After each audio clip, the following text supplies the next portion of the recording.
श्रियकान्ताय कल्याणनिधये निधयेतिनाम् श्रीवेङ्कटनिवासाय श्रीनिवासाय मङ्गलम्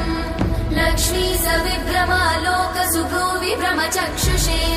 चक्षुषे सर्वलोकानां वेङ्कटेशाय मङ्गलम् श्रीवेङ्कटाद्रिशृङ्गाग्रमङ्गलाभरणाङ्गये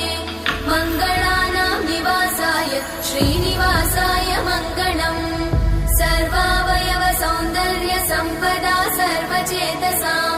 सदा सम्मोहनायास्तु वेङ्कटेशाय मङ्गलम् नित्याय निरवध्याय सत्यानन्दचिदात्मने सर्वान्तरात्मने श्रीमद् वेङ्कटेशाय मङ्गलम् स्वतः सर्वविदे सर्वशक्तये सर्वशेषिने सुलभाय सुशीलाय वेङ्कटेशाय मङ्गलम्।